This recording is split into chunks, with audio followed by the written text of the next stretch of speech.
And this is the walk up towards the railroad station and the tube station. A rather quiet bank holiday Monday, May the 29th.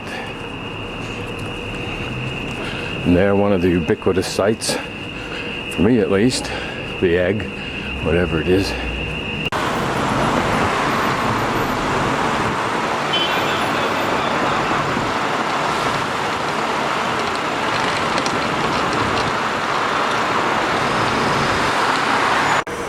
Well, it's a few minutes later and I'm across the street from the London Bridge Underground station. I'm going to try to discipline myself today to use nothing but the buses so I can learn how to use the buses.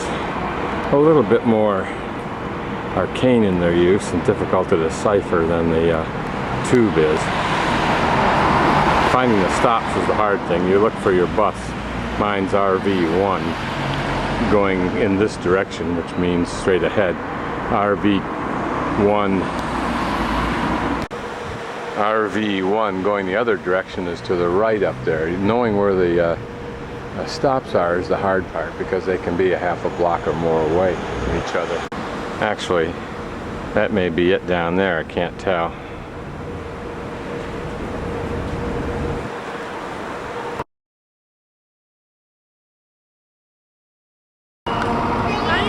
Shooting over the lawn of the Tower of London, from the viewpoint that we saw it on the bus on Dave's cruise, as I refer to that trip. A better view of that interesting building in the back.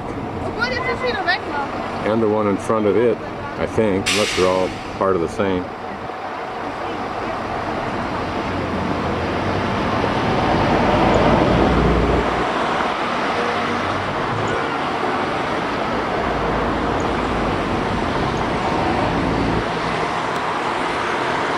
That must be Zeus or Neptune.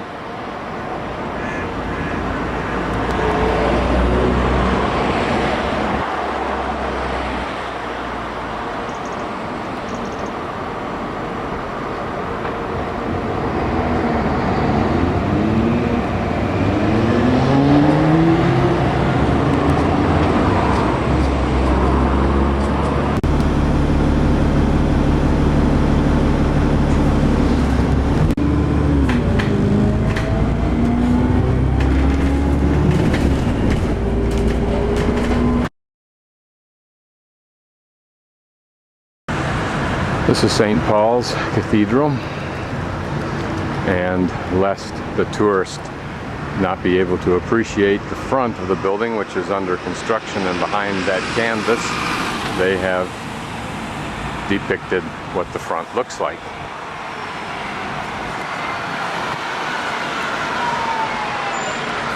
If I can, I'll go inside.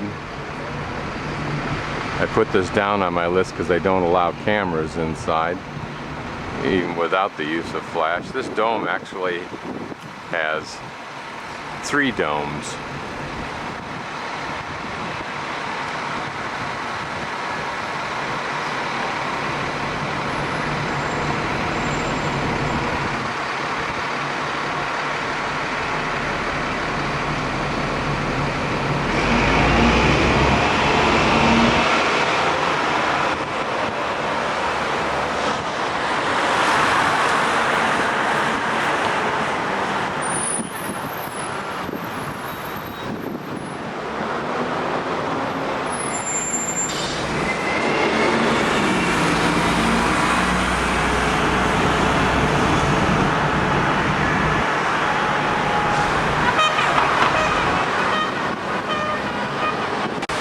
These are the gardens and the fountains, if you will, just outside, or part of the gardens of St. Paul's.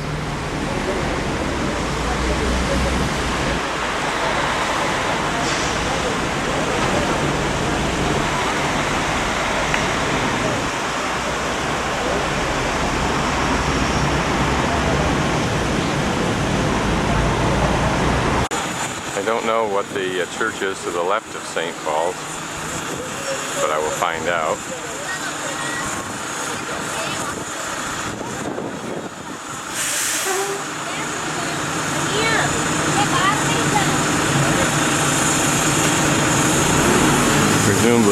these churches, 21 I think in total, were designed by Sir Christopher Wren.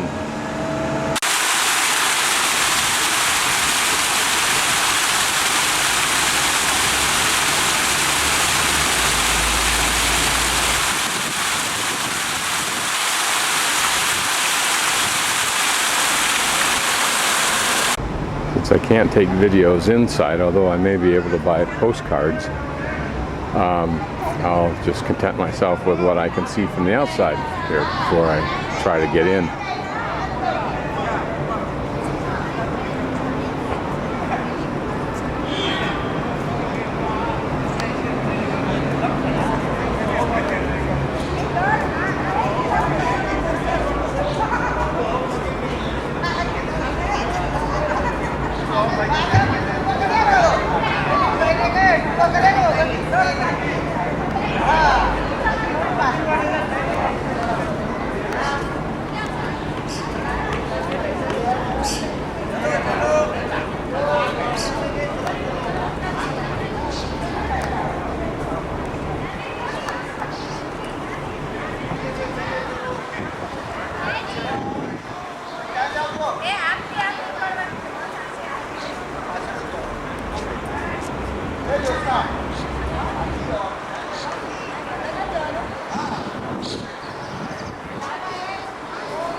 In the background you hear a tour of Indian folks. I believe they're Indians or Pakistani, of which there are many, many in London, evident everywhere, in different female costumes.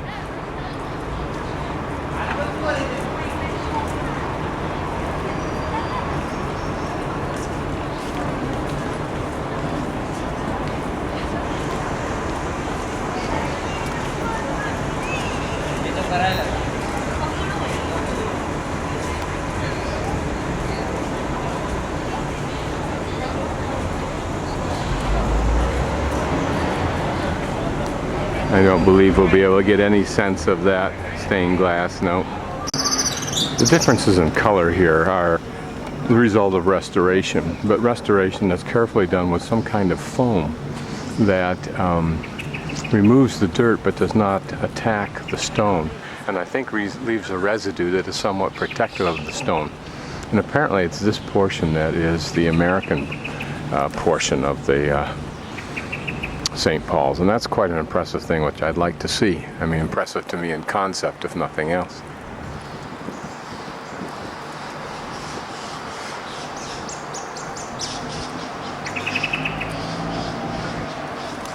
There's an irony for me in being in this particular place, and earlier this morning and on a last week or so reading the Da Vinci Code, because the Da Vinci Code, as one might have gathered, is an attack on the church. Not an attempt to be a frontal attack, but rather it attacks what the church is supposedly, if the church is not true, and truthful, I mean, what the lies the church has been telling and suppressing the truth of for several thousand years or several hundred years.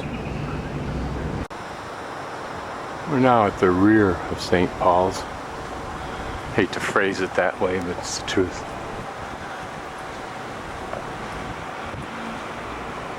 I'm still searching for the actual entrance. It will be interesting to see this again when it's all clean and restored. So that it looks like the far portion and the top. This is a replica of statue of Queen Anne.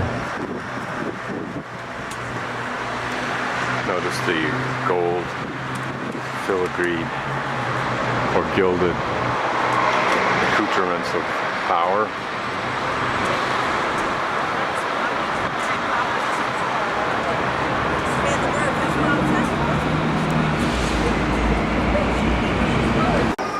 This is the entrance to Temple Bar. What that is, I don't know, if it's the legal bar or what. But I'll go inside of it because you can see the transition from this very old structure to the entire complex surrounding that courtyard, including the courtyard.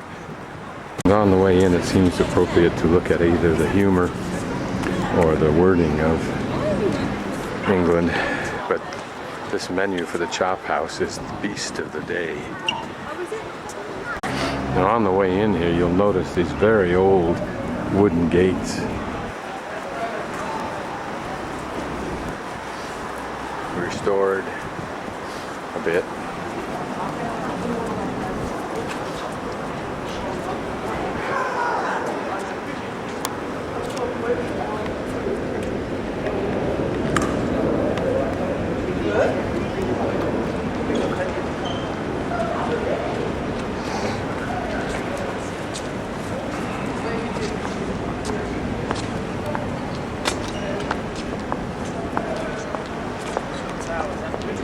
Courtyard that should last for millenniums, right?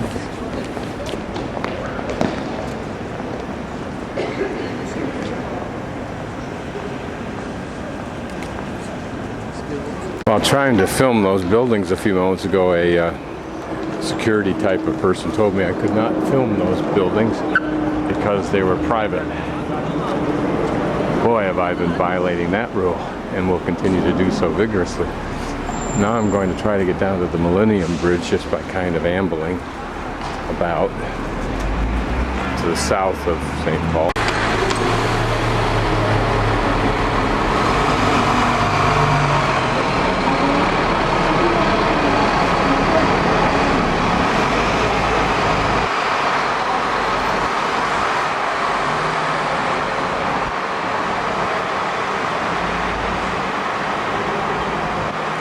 There I am wandering a quiet back street of private buildings. Da Vinci's Restaurant Italian Cuisine. Quaint. Clean and neat and old.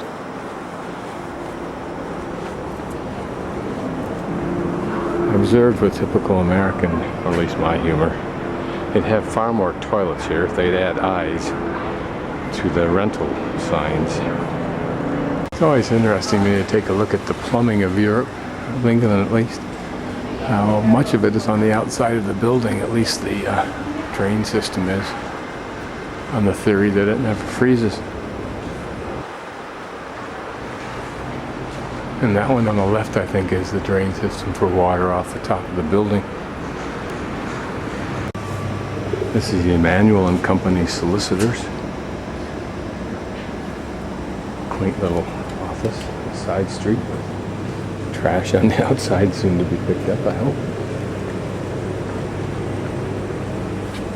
Almost looks as if someone is in there working late. National holiday. Down at the end of the street, the Cockpit.